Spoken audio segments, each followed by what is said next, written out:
Welcome to Witness Wednesday here on the Walk Boldly with Jesus podcast. I am your host, Katherine Duggan. However, each Wednesday, I will have a guest give their witness of how God is working in their lives. Hearing how God is working in other people's lives shows us how deeply He cares for each one of us individually. Listening to these experiences will help your faith grow. I am so blessed to be able to share these with you. Let's get started. This morning, when I got up, I wasn't sure what I was going to witness about today. I thought perhaps Tony's friend, who's in the ICU and has had several miracles over the last 20 days. However, something was holding me back. So I prayed about it, and I felt like the Lord wanted me to talk about how we have been blessed with so much support over the years. We had our first child, Sam, 19 years ago in the country of Turkey. We had been living there just about 2 years, and we were moving back to the United States a few weeks after Sam was born. At the time we were in Turkey, you could either have your child at a Turkish hospital or you could do something called stork nesting, where you went to Landstuhl, Germany at about 36 weeks and stayed there so you could deliver your baby in an American hospital, since they didn't have one at our base in Turkey. I did not want to leave Tony while I was 36 weeks pregnant and go to Germany, so we decided to have our first baby at a Turkish hospital. We had taken a tour, and it looked like a good hospital. We knew several people who had their babies there and had good experiences. My water broke exactly on Sam's due date in the middle of the night. However, I wasn't having any contractions, so we went to Tony's work and called people back in the States to let them know that today was the day. We went back home and got ready to go to the hospital. We had a nurse friend who told us by 7 a.m. we needed to go to the hospital, even if I wasn't having contractions. We went to the hospital, and the doctor started me on Pitocin to get the labor started. Once it was time, they took me back into the room to have the baby, and Sam wouldn't come out. They had to do a C-section. Sam was born, and he was beautiful. The next hurdle was to figure out breastfeeding. I read in all the books that there are people at the hospital to help you if you have trouble. My nurse at the hospital was a 19-year-old girl who had no idea about breastfeeding. Luckily, the base had a breastfeeding counselor, and once I got home, she was able to come and help me figure it out. The military has a tradition of bringing meals to a family if they have just had a baby or someone is in the hospital, or if one of the parents is away for a while. It was so nice to not have to worry about cooking and trying to figure out how to take care of a little baby. God was so good to send the perfect people into our lives over the years. We happened to be really good friends with a nurse and 2 other nurses next door to us. One day, when they were visiting, they said Sam's eye looked like it had too much gunk in it. We were told baby's eyes might be goopy, so we didn't think anything of it. However, when they saw it, they told us to take him in to be seen. Sure enough, he had some infection in his eye that needed ointment. Tony and I were both first-time parents.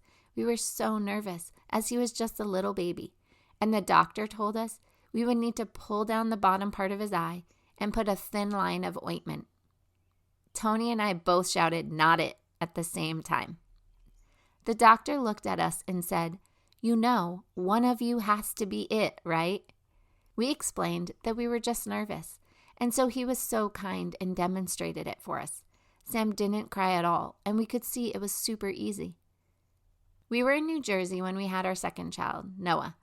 Well, I was in New Jersey. Tony happened to be in Colorado for a class. He was coming back in a few days. When I was thinking about writing about Noah's birth, I wasn't even thinking about how God orchestrated the events leading up to the birth, so that I wasn't alone in the operating room. We had a planned C-section with Noah. He was going to be born on All Saints' Day, November 1st. This was 1 week before his actual due date, and they like to schedule C-sections earlier than your due date. Tony had a class he had to go to in Colorado, and he had made sure we had a backup person to help out in case he was gone. The only thing is, she was busy from the 14th to the 19th of October because she was away on a retreat. My sister Elizabeth and her husband and young daughter, along with my older sister Dion, had decided to come and visit for a few days. They were only coming down for 3 days. They were visiting from October 17th to the 20th. They were supposed to get there Monday afternoon and yet hit traffic and came in Monday night. I had an event that night on base, so I just said a brief hi, and then I went to my event. When I got home, we hung out and watched TV together. I couldn't sleep that night. I was having some sort of pain. I thought it was gas pain, but in the morning I decided to go to my doctor's office and have it checked out. Tony happened to call while I was there, and the doctor told him I was fine. I wasn't having any contractions and all was good. Then she did an exam and noticed I was a bit more dilated than she thought, so she sent me to the hospital just to be checked out. She told me she was sure I wasn't going to have the baby today. Luckily, my sister Dion had driven me to the doctor's office. By the time we got to the hospital, which was only about 5 minutes away, my contractions were so strong I couldn't even walk into the hospital myself. The doctor came in and told me I was having this baby today. I wanted to wait for Tony, but he was in Colorado and he wouldn't make it in time. My sister Dion agreed to come into the operating room with me for the C-section, so I wouldn't be in there alone. Dion did not want to have any children of her own, so it was neat that she got to be in the operating room with me while I gave birth. She got to be the first person to hold our son Noah, and that was really special. I was still recovering from the C-section and waiting for the sedation to wear off, so I didn't get to hold him right away. Next thing we know, he's under the warming lights, and the nurse said he was breathing different. They took him to the NICU, and I didn't get to see him for over 24 hours. Tony came in that night and went to see Noah.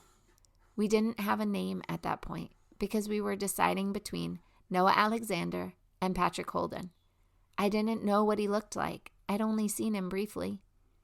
The next day, I tried to go visit Noah, but when I stood up, I felt dizzy, so the nurse wouldn't let me go.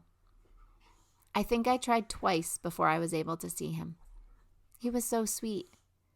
He was not really gaining weight, and they wanted to put a feeding tube in, but we asked them to hold off until I fed him. He was eating, but it was taking him a long time to eat. We decided to do breastfeeding every other meal and bottle feeding for the alternate meals. That way he could get more rest after he was bottle fed. It was hard to see Noah in the NICU, and yet we knew God was with us.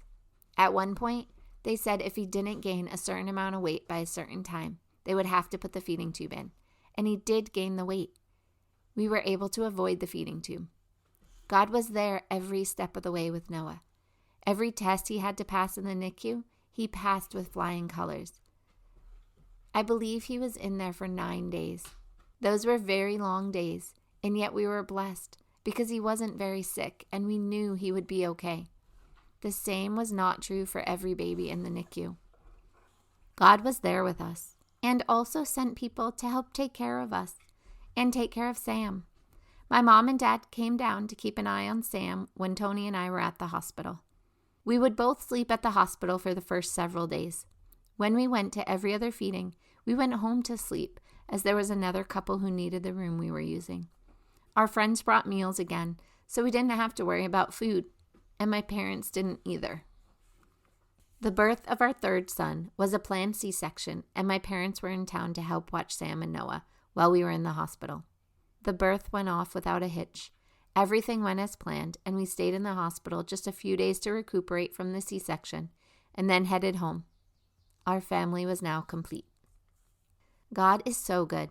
He's been with us through each of the pregnancies and through all the births. I know they all worked out as they were supposed to, and God sent so many people to be there for us and to help us when we needed it. Sometimes we don't realize that our friends, families, and coworkers are a gift from God. We don't realize that not everyone has that support. I think this is why I try so hard to check in with people who I know are struggling. Why I check up after people I know have procedures. This is why I text and check in to see how those I know are doing. I've been so blessed, even though we moved around a lot, to have a great support network. I know that is a blessing and a grace that not everyone has. I also know I take it for granted sometimes, and I'm grateful for days like today when God reminds me how lucky I am. If you are lucky enough to have a support network, people who look out for you and help you, then I ask you to be that for someone else who might not have that. Who is one person you know that could use a friend, or even just a helping hand, or even just an ear to talk to? Kindness and checking in on people is more important than you think. After writing this episode, I went on a quick run and I heard a song that goes perfectly with Witness Wednesday. I will put the lyrics in the show notes along with a link so you can listen to the song if you have time. The words are so great. If you have time, check it out and maybe think about how you can be more impressed throughout the day with God's miracles. Let me read the lyrics to you. Yeah, she's dancing like a crazy fool from the kitchen to the dining room. And she tells me, baby, life's way too short to be too cool. She says, when did we get so serious? Can we all just stop acting unimpressed? There's 100 million miracles in front of us, passing by. God, open my eyes. I want to be blown away by your extraordinary grace every ordinary day. Blown away by your great big love in every little place. I want to slow down, look around. God, please show me how to stop and be amazed. I want to be blown away, blown away. I want to see a sunset and have to stop and catch my breath. Oh, I never want to forget how you take a dead heart and bring back to life again. Oh, when did we get so serious? Can we all just stop acting unimpressed? There's 100 million miracles in front of us passing by. God, open my eyes. I want to be blown away by your extraordinary grace every ordinary day. Blown away by your great big love in every little place. I want to slow down, look around. God, please show me how to stop and be amazed. I want to be blown away, blown away. The earth is full of heaven because you're always breaking through. Put the wonder back inside these eyes, God. I don't want to miss you. When did we get so serious? Can we just all stop acting unimpressed? There's 100 million miracles in front of us passing by. God, open my eyes. I want to be blown away by your extraordinary grace in every ordinary day. Blown away by your great big love in every little place. I want to slow down, look around. God, please show me how to stop and be amazed. I want to be blown away, blown away. What that's making me think of right now is how when I ask some people to do Witness Wednesdays, they say, I don't have anything extraordinary in my life, or I just have an ordinary life and not much to talk about. And this song is reminding us that God gives us extraordinary graces in ordinary days. And he gives great big love in little places. God is working in your life just as he's working in my life. There have been so many graces that I've received from doing these Witness Wednesdays. And one of them, I truly believe, is looking at all the aspects of my life and figuring out where was God in them? Where did I see him in them? And it's been a blessing that I've been able to do so many Witness Wednesdays, because every time I think, okay, that's it, I'm out of things to witness about, God opens my eyes and he shows me another way. And so even if you don't want to do a Witness Wednesday, I urge all of you to take a few minutes every single week and just ask God, show me where you were in this situation or that situation. Or just ask God to highlight a situation where he showed up for you. I think you'll be amazed, and I think that it will be an extraordinary grace for you as well. I love you all, and I'll meet you right back here again tomorrow. We have all seen God working in our lives. However, we might not all be aware it is God who is working in our lives. This is why it's so important we start talking about it more. The more we share our experiences, the more people understand how God works and how much he truly loves us. If you would be willing to share any of your experiences of how God has worked in your life, please email me at Catherine@findingtruenorthcoaching.com. CATHERINE at findingtruenorthcoaching.com. Or you can click on the link below. It won't take up much of your time, and your story could be just the story someone needs to hear today. Please prayerfully consider sharing your story. Everyone has one, and the world needs to hear them.